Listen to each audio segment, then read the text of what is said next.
Para você que está com a Bíblia, abra em 1 Coríntios, capítulo 3, versículo 16.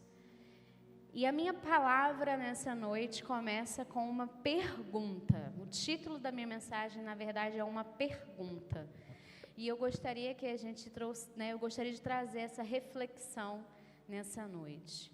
Onde mora o Senhor? Onde Deus mora? Eu não sei se você já se fez essa pergunta, se você tem essa certeza, essa convicção. Talvez a sua resposta seja: Deus mora no céu, né? Deus habita no céu, lá é a morada dele. Ou talvez você nunca parou para perguntar: aonde mora o Senhor? Antes da gente ler 1 Coríntios, eu vou abrir, vamos refletir um pouquinho nessa pergunta. Não, vamos ler a palavra, que aí eu oro e aí a gente entra na reflexão. 1 Coríntios capítulo 3, versículo 16, diz assim: vocês não sabem que são santuário de Deus e que o Espírito de Deus habita em vocês? Se alguém destruir o santuário de Deus, Deus o destruirá, porque o santuário de Deus, que são vocês, é sagrado. Você pode colocar a sua mão no coração? Senhor, diante da Tua presença, Pai, nós estamos aqui abertos para receber da Tua palavra, para receber mais de Ti nessa noite, para alcançarmos o entendimento daquilo que o Senhor quer ministrar ao nosso coração nessa noite. Deus, me usa, Pai, como um canal apenas. Fale à Tua igreja, manifeste-se nessa noite. Deus, que o Teu Espírito Santo tenha liberdade para agir, para mover nesse lugar, em nome de Jesus. Amém. Aonde mora Deus?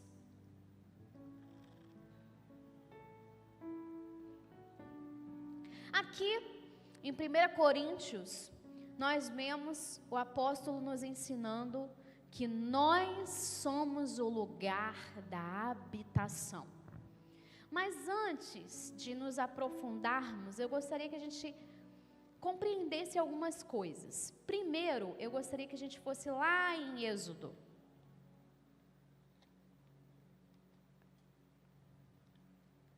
Quem aqui já leu o livro de Êxodo? Quem aqui já leu o Pentateuco todo, os 5 primeiros livros da Bíblia? Ali nós aprendemos sobre toda a primeira fase da humanidade, nós aprendemos sobre a promessa de Deus a Abraão, que era o povo de Israel. Aprendemos que Deus levanta Moisés como essa pessoa, esse precursor que vai liderar o povo de Israel numa missão, numa jornada. E vemos que Deus dá a Moisés o tabernáculo. Deus dá a Moisés, e no texto fala que Deus mostrou a Moisés lá do céu, e que era Moisés precisava fazer uma réplica aqui na terra daquilo que Deus estava mostrando. E uma das partes do tabernáculo era o santo lugar. Diga, santo lugar. Diga de novo, santo lugar. Entenda, não é qualquer lugar, era santo lugar. Ou como muitos falam também, santo dos santos. Santo dos santos. Isso aí. Então, Deus, Ele dá uma direção a Moisés sobre um lugar que precisava ser o lugar da habitação da presença. Mas não só o Santo dos Santos, mas sim um objeto que foi chamado de Arca da Aliança.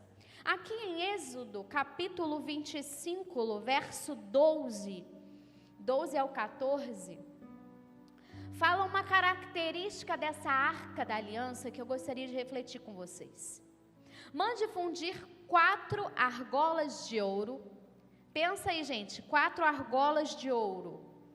Fixe-as nos 4 cantos da arca. Tá mentalizando aí?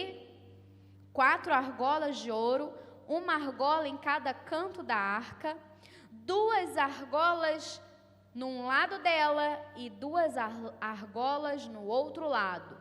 Faça também cabos grossos de madeira de acácia e revista-os de ouro. Passe os cabos pelas argolas nos lados da arca para que ela possa ser carregada. Repete comigo, para que ela possa ser carregada. Fala de novo, para que ela possa ser carregada.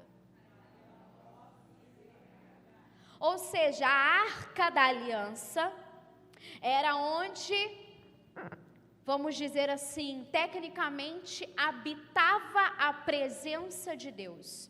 Carregava, entre aspas, a presença de Deus. E existiam alguns protocolos que precisavam ser seguidos para se carregar a Arca da Aliança. Então eu entendo aqui que quando fala que as argolas você botava aquele, que fala aqui, cabos grossos de madeira para fixar na argola, para que esse cabo de madeira fosse esse meio ao qual homens carregassem a arca. Repete aí, homens precisavam carregar a arca. Por que eu estou pedindo para vocês repetirem? Porque quando a gente repete, a gente vai trazendo um entendimento. Então, concorda comigo que esse lugar da presença de Deus, ele era esse lugar santo, sagrado, de certa forma imaculado, que foi colocado essa haste, esse cabo nas argolas para que a arca não fosse tocada. Concorda? Ou você acha que esse cabo era meramente lúdico ou é meramente algo apenas como um detalhe na arca? Não, tinha uma função, porque tudo que Deus cria, tudo que Deus planeja tem uma função. Existe um porquê aquilo existe. Entende? E eu quero levar vocês a um entendimento profundo do que Deus quer falar nessa noite. E a gente precisa entender, tinha as argolas e tinha esse cabo para carregar a arca. Agora vai comigo em 2 Samuel, capítulo 11.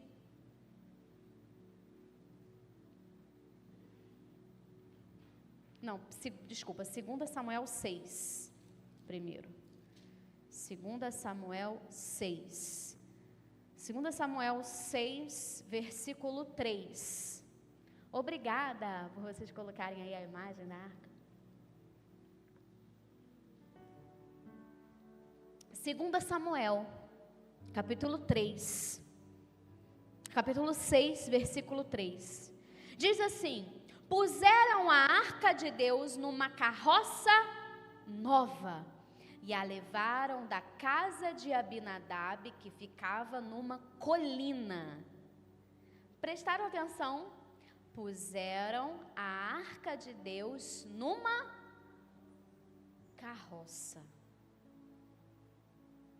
e levaram da casa de Abinadab, que ficava onde? Numa colina. Uzá e Aiô, filhos de Abinadab, conduziam aquela carroça. Levaram a carroça com a arca de Deus da casa de Abinadab, que ficava na colina. Pula para o versículo 6. Quando quando chegaram à eira de Nacon, Uzá estendeu a mão para segurar a arca de Deus, porque os bois tropeçaram. Então a ira do Senhor se acendeu contra Uzá, e Deus o feriu ali por esta irreverência. E Uzá morreu ali, ao lado da arca de Deus. Davi ficou irado, porque o Senhor havia irrompido contra Uzá, e chamou aquele lugar de Pérez Uzá até o dia de hoje. Naquele dia Davi teve medo do Senhor e disse: como poderei levar comigo a arca do Senhor? Entenda, quando Deus levantou Moisés e estabeleceu o tabernáculo, a arca, nós lemos aqui em Êxodo que Deus estabeleceu protocolos. Diga, protocolos. Diga, protocolos. Diz de novo. Protocolos. Para como a arca deveria ser conduzida. Passaram-se muitos anos. Muitos anos. Talvez passaram aqui centenas de anos. E Davi é coroado como rei. Davi começa a reinar. E aí Davi tem a brilhante ideia: levar a arca de volta para o lugar dela. E eu imagino que Davi, como um grande rei, ele queria o melhor. Ele queria fazer o melhor. Eu imagino que ele escolheu a melhor carroça, os melhores bois. Eu acredito que ele escolheu as melhores pessoas para aquela função.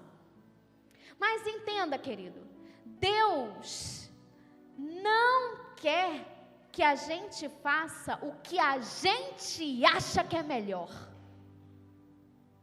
Deus estabeleceu protocolos para serem seguidos. E não importa se passou 100 anos, se passou 50 anos, se passou 500 anos. Uma vez que Deus estabelece protocolos, Ele espera que os mesmos sejam seguidos. Mas pastora, os bois iriam carregar muito mais rápido a carroça. Mas pastor, imagina o peso da arca. Eu me coloco no lugar de Davi, imagino que seria custoso levar a arca da aliança. Imagina 4 homens levando a arca da aliança, subindo e descendo colinas. Não importa. Deus estabeleceu protocolos. E os protocolos de Deus precisam ser seguidos. Talvez Uzá estaria vivo, permaneceria vivo, se Davi não tivesse ordenado que a arca fosse colocada numa carroça. Aqui Davi, ele não entende. E eu quero trazer para nós hoje que muitas vezes eu e você não entendemos os protocolos de Deus. Mas eu quero dizer para você que a gente não precisa entender, a gente só precisa obedecer. O problema é que a iniquidade em nós nos leva a nos acharmos: eu quero fazer aquilo que eu acho melhor. Os tempos são outros, pastora. Vivemos no século 21.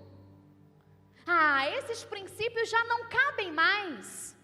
Já passaram, já venceram, já perderam a validade. Princípios de Deus não perdem a validade. Protocolos de Deus não têm validade. Uma vez que foram estipulados, eles precisam ser cumpridos. Você Vocês entendem isso? Vocês entendem que existia um protocolo para a Arca da Aliança? Amém? Vocês estão entendendo, né? Existia um protocolo para a Arca da Aliança. E Davi não cumpriu com esse protocolo. Davi, ele se perdeu ao não obedecer os protocolos de Deus. E aqui, em 2 Samuel, capítulo 11,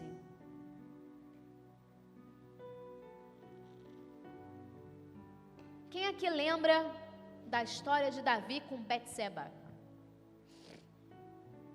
Quem aqui lembra o que Davi fez com Urias? Olha o segredo que Urias revela para nós aqui. Eu vou só ler esse texto, porque eu acredito que você lembra que Davi chamou Urias para Urias se deitar com Betseba, porque Betseba tinha engravidado de Davi. E Davi queria que Urias se deitasse com Betseba para poder tapear a pulada de cerca que o rei Davi deu. Lembra disso? Só que o que aconteceu? Urias não se deitou com a mulher. E Urias virou para o rei Davi e disse, versículo 11: a arca, Israel e Judá ficam em tendas. Joabe, meu senhor, e os servos do meu senhor estão acampados ao ar livre. Vou ficar nesse ponto aqui, porque a única coisa que é importante aqui, qual é a pérola desse versículo? Que quem estava na guerra? A arca. É melhor a guerra na presença de Deus do que no palácio sem a presença de Deus. É melhor você estar na luta, passando peleja, mas na presença de Deus, do que você está no palácio, se fartando do bem bom, fora da presença de Deus. Porque não tem jeito, o ambiente fora da presença de Deus é um ambiente de morte, de perdição, de derrota. Porque olha o que Davi foi arrumar para ele. O rei se deitou com a mulher de um grande homem do exército dele. Um homem de confiança. Para Davi não tinha limite. Mas por quê? Porque Davi, ele quis ficar longe da presença. E toda vez que eu e você nos permitimos estar longe da presença de Deus, a nossa vida segue para um caminho de derrota. E eu quero trazer você a um entendimento profundo que vai mudar a sua vida nessa noite. Entenda, Davi se perdeu quando ele não quis ficar perto da presença. Mas aqui no Antigo Testamento, a presença de Deus estava na arca. Então era um objeto que andava, né? Um objeto que agora está aqui, agora não está mais. Porém, no Novo Testamento, Jesus, ele vem esclarecendo algo para as nossas vidas. Em João, capítulo 14,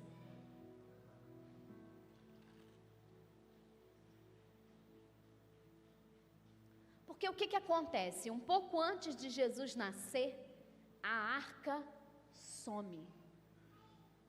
Ninguém sabe aonde a arca foi parar. Logo vem Jesus. Jesus nasce, com 30 anos ele começa a ensinar sobre uma mudança que Deus estava gerando a partir dele. João, capítulo 14, versículo 16. Vou ler a partir do versículo 15. Se vocês me amam, guardarão os meus mandamentos. Jesus está falando isso aqui.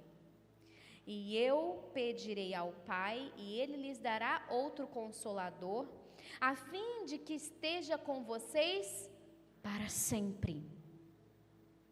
É o Espírito da verdade que o mundo não pode receber, porque não o vê, nem o conhece. Vocês o conhecem, porque Ele habita com vocês e estará em vocês. Em vocês. Em vocês. Em vocês. Então, aonde Deus mora? Responda essa pergunta. Aonde Deus mora? Fala em mim. Fala em mim. Então eu vou perguntar e você vai falar em mim. Aonde Deus mora? Agora eu quero que você entenda. Você é a arca.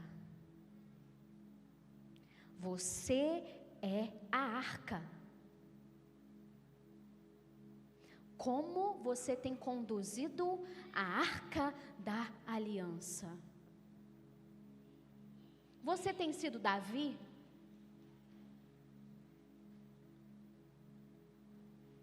Aí você pensa assim, pastora, como que eu me afasto de mim mesma? Aqui, ó. Você precisa entender que você é a arca. O Deus Santo, o Deus poderoso, o Deus Criador habita em você. E que tipo de vida você tem vivido? Porque, irmãos, se existia protocolos para uma caixa de madeira revestida de ouro, por que que não vai haver protocolos para mim e para você? Protocolos foram feitos para serem? Protocolos foram feitos para serem? E o primeiro protocolo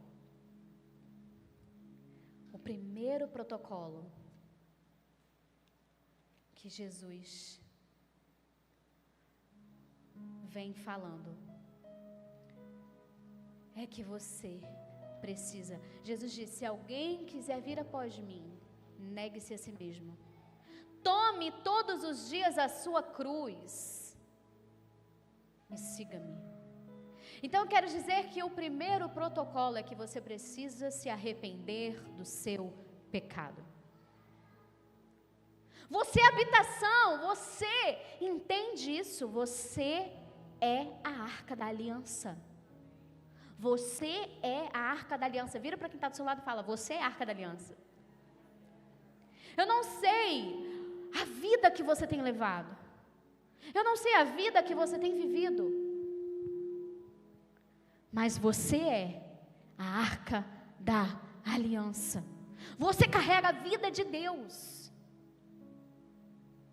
E quando Davi viu que a arca tinha, vamos dizer assim, que Deus tinha matado Uzá, Davi enviou a arca para a casa de Obed-edom.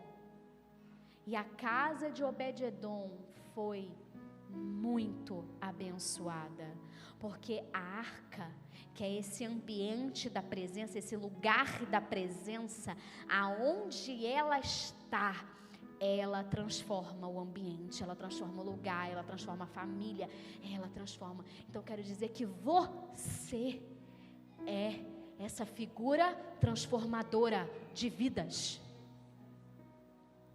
Se você que é arca, a sua casa precisa ser transformada. O seu trabalho precisa ser transformado.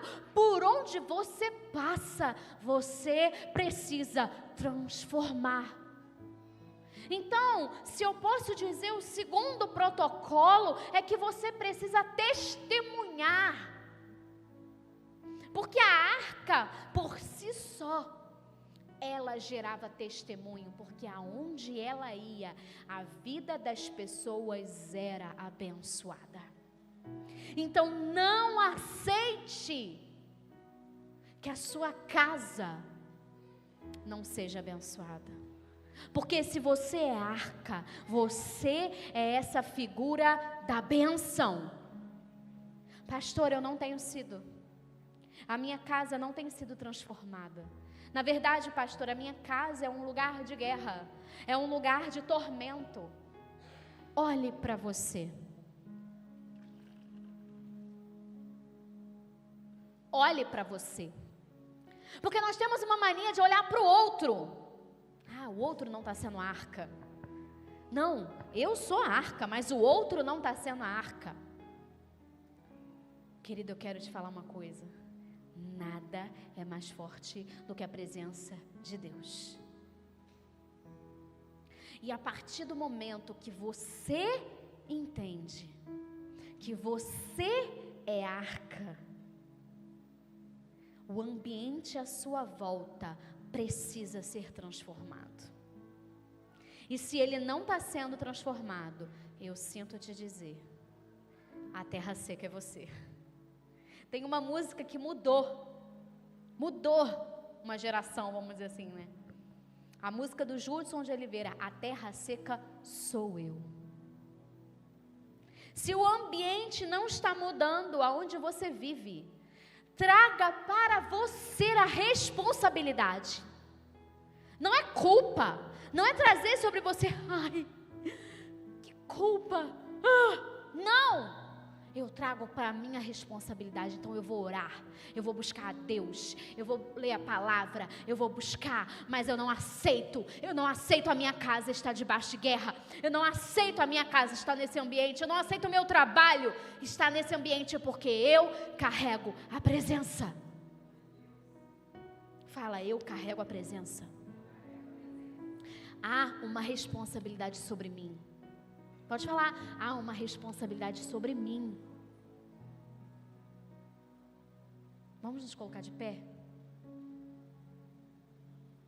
Aonde Deus mora? Não. Aonde Deus mora? Porque talvez se você pensa assim, Deus mora lá no céu, você caia no erro de achar que Ele não está vendo o pecado que você está cometendo. Deus mora lá no céu, Ele está no seu trono, assentado, Ele não está olhando para a minha vida, Ele não está preocupado comigo. Você caia no engano de achar que Deus não vê os pensamentos maus que você tem, mas Ele vê. E agora eu quero que você pense, você é a habitação da presença. Agora eu quero que você traga à sua memória todos os pecados que você cometeu de ontem para hoje, de domingo para hoje, e que você achou que Deus não estava lá. Eu quero que você traga à sua memória, traz Espírito Santo a memória deles agora, em nome de Jesus. Todo pensamento mal que você teve, e que você pensou, graças a Deus ninguém está vendo isso. Obrigado, Senhor, que ninguém pode ler a minha mente, mas Deus estava lá. Deus estava lá em todos os momentos que você achou que podia pensar o que você quisesse pensar. Deus estava lá todas as vezes que você pecou porque você achou que ninguém estava vendo. Deus estava lá. Deus está aí, aonde você está. Deus está em você. Você é a arca da aliança. Você é morada de Deus. Espírito Santo de Deus, traga a memória deles. Traga, Senhor, a memória daquilo que eles precisam se arrepender, dos pecados que eles precisam confessar hoje diante da Tua presença. Traga, Senhor, a memória. Traga a memória deles, Senhor. Tudo que eles precisam botar para fora nessa noite. Que o Senhor não vai permitir que o santuário seja destruído, que o Senhor não vai permitir que o pecado os corroa, que o pecado afaste eles da tua presença. Eles são a habitação do Senhor, eles estão aqui porque o Senhor os trouxe aqui nessa noite para ouvir essa palavra. Eles são o lugar da tua presença, eles são o lugar da tua habitação. Então traga, Senhor, a memória, traga agora tudo que estava oculto, tudo que estava escondido, tudo que estava aqui atrás, Senhor, na memória guardada, traga para a frente. Traga para o cérebro para frente, Senhor, que nesse momento, você aí, Deus está trazendo a sua memória, começa a se arrepender. Ah, pastora, eu não sinto o sentimento. Não é sobre sentimento, é sobre você se colocar na presença de Deus e confessar os seus pecados. Se você acha que tem alguém do seu lado que vai ouvir a sua oração a Deus, você pode vir aqui para frente, você pode ir lá para trás, você pode se afastar, mas nesse momento, esse é o momento de você abrir a sua boca e confessar o seu pecado. E a Bíblia diz, Ele é fiel e justo para perdoar os seus pecados e te fazer uma nova criatura nele. Vocês não sabem que vocês são um santuário de Deus e que o Espírito de Deus habita em vocês? Vocês são sagrados. E vocês não são sagrados porque vocês fazem coisas boas.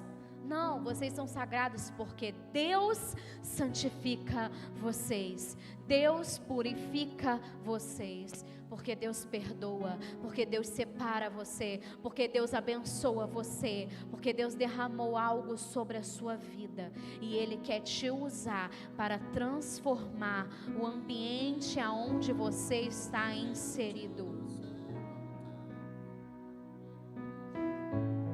Deus quer fazer de você a arca dele, da aliança dele, que vai transformar a casa das pessoas.